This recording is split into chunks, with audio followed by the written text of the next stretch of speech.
merci. Nous allons dire merci à Dieu. Ce Dieu qui nous a gardés, il nous a donné le souffle de vie.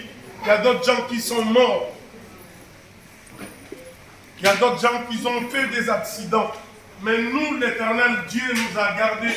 Il nous a donné le souffle de vie. La Bible dit, soyez reconnaissants. Nous allons dire merci à ce Dieu qui nous a gardés encore une fois. Nous sommes en vie. Nous allons dire merci. Prions le Seigneur. Seigneur, nous te disons merci. Merci parce que tu nous as gardés. Tu nous as donné encore le souffle de vie, Père éternel.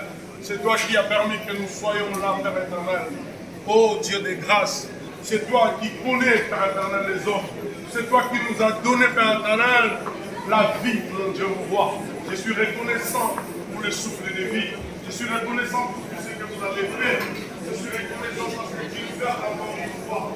Je suis reconnaissant parce que tu as fait que nous soyons, Père éternel, en vie. Mon Dieu, mon roi, je suis reconnaissant. Merci. Parce que tu m'as gardé, tu as gardé ma famille, tu as gardé, Père éternel, toute cette famille, Père éternel, que nous sommes bénis en ces lieux, mon Dieu, mon roi.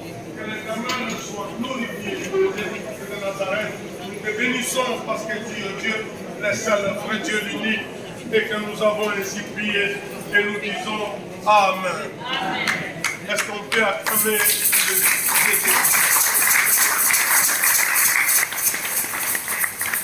Bien-aimés dans le Seigneur, je vous salue au nom du Seigneur Jésus-Christ de Nazareth. Amen. Nous sommes là ce soir, encore une fois. Nous sommes venus ensemble partager la douleur, cette tristesse qui nous est arrivée dans la famille. Mais la Bible dit dans toutes choses, on glorifie l'Éternel. Nous allons parler de la part de Dieu. Une portion pendant 10 minutes ou 15 minutes, nous parlons de la part de Dieu. Dieu est capable de tout, c'est le Dieu qui nous donne le souffle de vie. Si nous sommes encore une fois en vie, parce que c'est Dieu qui a voulu. Si Dieu dit non, il dit non. S'il dit oui, il dit oui. Il a permis qu'aujourd'hui, nous nous soyons là. Mais il a permis à d'autres, comme notre maman, de ne plus être avec nous. C'est pour cela que nous rendons gloire à Dieu. La Bible dit dans toutes circonstances, nous glorifions l'Éternel. Même dans la mort, nous sommes en train de glorifier l'Éternel. Parce que l'Éternel nous a laissé une famille. Il nous a laissé papa, il nous a laissé les enfants, il nous a laissé la famille. On dit seulement gloire au Seigneur. Seigneur, merci. Parce qu'au-delà des pensées de Dieu, au-delà de la volonté de Dieu, personne n'était obligé Dieu de faire ce que les hommes veulent. La volonté de Dieu, ce n'est pas la volonté des hommes. Ce que les hommes calculent, ce n'est pas ce que Dieu calcule. Quand Dieu dit, c'est son cœur. C'est pour cela que nous avons dit, l'homme sur la terre, il a un parcours. L'homme, il a un débit, il a un parcours et il a une fin. Tant que nous vivons sur la terre, la Bible dit, toute œuvre que nous pratiquons sur la terre viendra un jour en jugement. C'est pour cela que quand nous vivons sur la terre, comme j'avais dit, pratiquons l'amour. Pratiquons le vrai amour. La Bible dit le vrai amour, c'est se donner sa vie pour les autres. Le vrai amour, ce n'est pas dans la médisance. Le vrai amour, ce n'est pas dans les complots. Le vrai amour, ce n'est pas dire n'importe quoi de ton frère. Le vrai amour, c'est ton frère, quand il y a un problème, tu le vois et tu lui dis. Le vrai amour, c'est contempler, consulter les gens. Le vrai amour, c'est participer. Le vrai amour, être avec des gens qui plaisent. Et l'unique personne qui est capable de consoler les cœurs, c'est Dieu. L'unique personne qui peut bander les pleurs. L'unique personne. Je vais lire une partie des Écritures dans le livre d'Ecclésiaste. Ecclésiaste chapitre 7, verset 2. Mieux vaut aller dans une maison de deuil que d'aller dans une maison de fête. Car c'est là la fin de tout homme. Et de celui qui vit, prend la chose à cœur. Mieux vaut aller dans une maison de deuil que d'aller dans une maison de festin, car c'est la fin de tout homme, et celui qui vit prend la chose à cœur. Parole du Seigneur. Amen. La Bible me dit, vaut mieux aller dans la maison de deuil que d'aller dans la maison de fête. Parce que quand on organise une fête, on prépare des invités. On prépare la liste des invités. On va inviter combien de personnes? On va prendre la salle de combien de personnes? Mais dans les deuils, là, on n'invite personne. Là, dans la maison de deuil, c'est la compassion. Dans la maison de deuil, on vient partager cet amour, cette tristesse, cette peur que la famille partage. Et dans le deuil, là, il nous arrive une réflexion, celle qui est arrivée à Maman Julie, qui est arrivée à nous. C'est là où tout homme réfléchit. Il rentre dans la réflexion totale pour savoir, un jour, lui aussi, il passera par ces chemins. Dans la maison des deuils, là, tout le monde est là. Il pense qu'un jour, moi aussi, ma vie a un début, il y a un parcours et il y aura une fin. Et tant que nous vivons sur la terre, sous le soleil, la Bible dit qu'il y a un temps pour tout. Il y a un temps pour pleurer, il y a un temps pour travailler, il y a un temps pour naître, il y a un temps pour enterrer, il y a un temps pour tout sous le soleil. Mais c'est Dieu qui l'a organisé. Même si nous vivons la volonté de Dieu et que l'homme connaisse son Dieu, les serviteurs puissants qui est venu sur la terre, il veut que tout le monde qui est sur la terre reconnaisse. Et dans la maison de deuil, tu peux passer des moments, tu peux parler à la famille, tu peux parler avec des voisins, des amis que tu as rencontrés. Mais à un certain moment, tu vas penser, j'étais avec maman, j'ai prié avec elle. Il était avec papa, il avait des enfants. Mais la volonté de Dieu a fait. Ça, c'est la volonté suprême. Quand Dieu, il a décidé, par notre volonté, par notre amour que nous avons eu envers maman, on pouvait dire, maman, vis encore, mais Dieu a décidé autrement. C'est pour cela que j'avais dit, l'unique personne qui peut consoler les cœurs, c'est Dieu. Ce n'est pas les paroles. L'unique personne qui est capable de consoler, même cette situation, même ça dit, il y a une vie.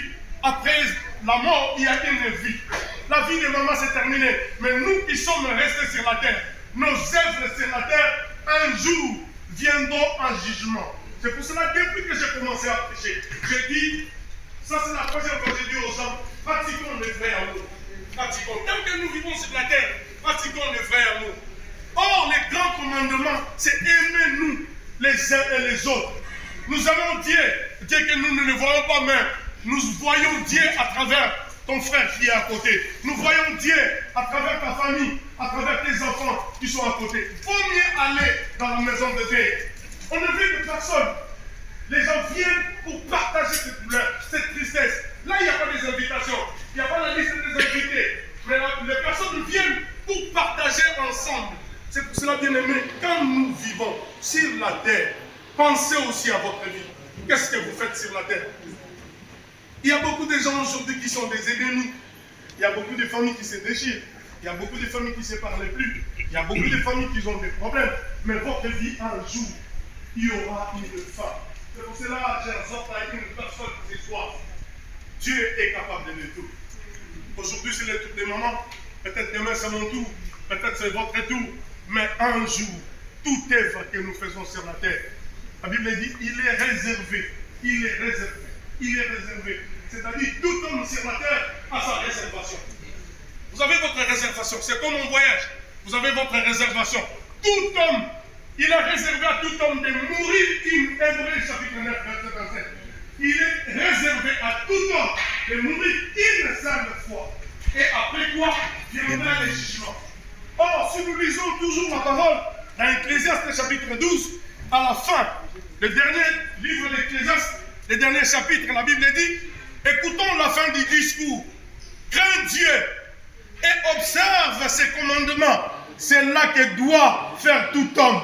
Car Dieu amènera toute œuvre en jugement au sujet de tout ce qui est caché. Sois bien en main. Amen.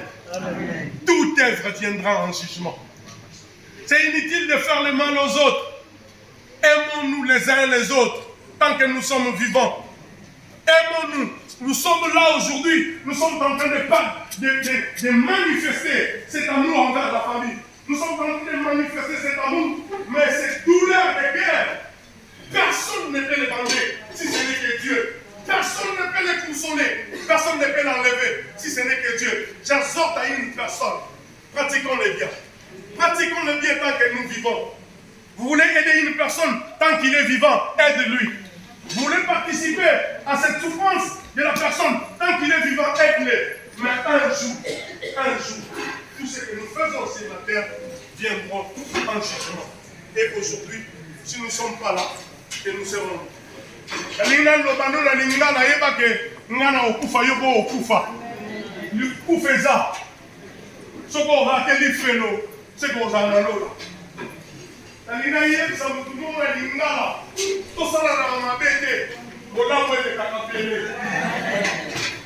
dit à quelqu'un, pratiquons l'amour, pratiquons l'amour.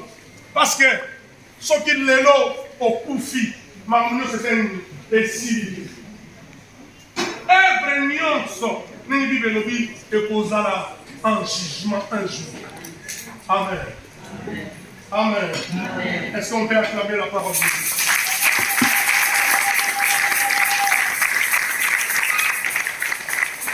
Nous voulons prier pour la famille. Nous allons prier même pendant 2 minutes pour la famille. Élève seulement ta main droite. Dis quelque chose à la famille. Dis quelque chose à Dieu que vous voulez qu'il fasse à la famille. Je ne te donne pas un sujet de prière, mais nous allons prier pour cette famille. Nous allons prier pour les familles des mamans, les familles des papas, nous allons prier pour les enfants. Dis quelque chose, que le Seigneur peut faire quelque chose. Parce que c'est des moments difficiles et nous ne voulons pas que les pires viennent après toutes ces choses. Et lève seulement ta main droite et on commence à prier. Prions le Seigneur. Et ça va que Dieu grâce.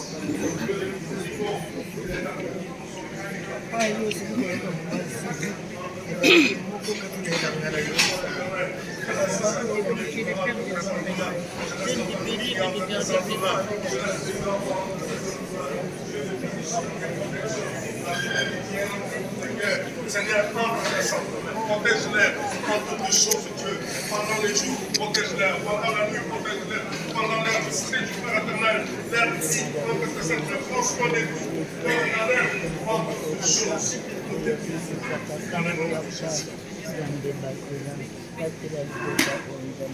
Seigneur, nous te disons merci pour ce moment agréable que tu nous as parlé. Entre tes saintes mains, tout le reste des temps, Père éternel. Nous te disons merci, Jésus-Christ de Nazareth, car tu nous as parlé, Père éternel, ce soir. Dieu de grâce, Dieu de miséricorde, nous te prions, Père éternel, le reste des temps, le reste des tunnels, le reste des programmes, entre tes saintes mains. Je laisse la famille Founa entre tes saintes mains et la famille Guigui entre tes saintes mains. Je laisse les enfants de Maman Julie entre tes saintes mains. Les dieux de toutes sortes de protections, protège-les. Au nom puissant de Jésus-Christ de Nazareth, les dieux de notre Père Jean-Paul Mayata, ainsi que nous avons ici prié, nous disons Amen. Est-ce qu'on peut acclamer?